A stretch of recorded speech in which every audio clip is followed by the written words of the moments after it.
নমস্কার, আমি মিঠু। শুরু করছি নজরে রাজ্য। লেক ভিউ হাসপাতাল, সময় অসময় সব সময় আমাদের পরিষেবা modular OT, paediatric surgery, plastic surgery, general surgery, neuro surgery, urology, gastroenterology, gynaecology, orthopaedic, ENT, chest সমস্ত অভিজ্ঞ চিকিৎসকদের দ্বারা চিকিৎসা করা হয়। সর্বোন্নত আইসিইউ, এইচডিইউ, প্যাথোলজি, সমস্ত রকমের USG, CT scan, X ray, FNAC, biopsy, tapping. শুধুমাত্র আমরাই পারি স্বল্প মূল্যে অত্যাধুনিক প্রযুক্তির চিকিৎসা।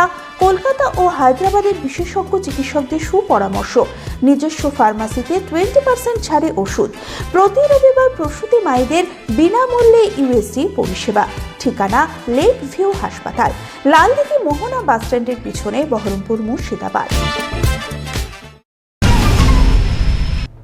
কলকাতা সহ দক্ষিণবঙ্গে ফের ঝড় বৃষ্টির সতর্কতা জারি করা হয়েছে।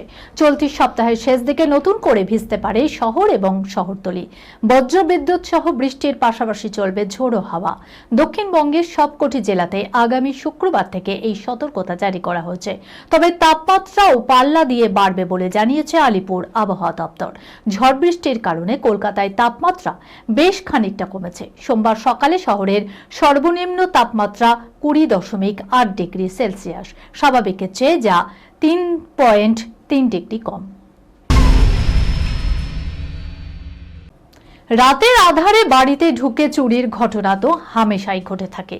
তা নিয়ে থানা পুলিশ দৌড়াদৌড়ি আরো কত কি হয়, কিন্তু তাই বলে রসগোল্লা চুরি? হ্যাঁ, শুনতে অবাক লাগলেও সেই রকমটাই ঘটেছে এক বিয়ে বাড়িতে।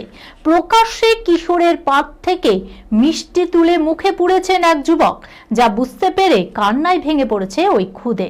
সোশ্যাল মিডিয়ায় যা বিদ্যুতের গতিতে ছড়িয়ে পড়েছে এই ভিডিওতে দেখা যাচ্ছে নিমন্ত্রণ বাড়ির খাওয়ার জায়গা, একাধিক টেবিল চেয়ার পাতা, সেখানে পেতে বসেছেন সকলে। একে একে পাতে পড়েছে বিভিন্ন আইটেম, তালিকায় রয়েছে রসগোল্লাও। নিমন্ত্রিতদের মধ্যে ছিল এক কিশোর, তার পাতেও সব খাবারের পাশাপাশি ছিল রসগোল্লা। আচমকায় দেখা যায় এক যুবক এলেন এবং কিশোরের থালা থেকে স্বাদের সেই মিষ্টি ছো মেরে নিয়ে গেলেন। এরপর রীতিমতো কান্নায় ভেঙে পড়েছে সেই কিশোর, যা রীতিমতো ভাইরাল সোশ্যাল মিডিয়ায়। দাম্পত্য বিচ্ছেদের পর থেকে আর সেভাবে পর্দায় দেখা যায় না নবনীতাকে। লম্বা বিরতির পর এবার টেলিভিশনের পর্দায় ফিরছেন অভিনেত্রী নবনীতা দাস। স্বাভাবিকভাবে খুশি তার অনুরাগীরা। তবে জানা যায় গেম শো লাখ টাকার লক্ষ্মী লাভ অনুষ্ঠানে প্রতিযোগী হিসেবে দেখা যাবে নবনীতাকে। আগামী 25শে মার্চ পর্বটি সম্প্রসারিত হবে। নবনীতার সেই পারফরমেন্স দেখার জন্য মুখিয়ে রয়েছে অনুরাগীরা। এই খবরের সঙ্গে শেষ করলাম আজকের নজরে রাজ্য। আপনারা দেখছেন টিভি 24 বাংলা, সংবাদ বিনোদন সারাদিন সারাক্ষণ।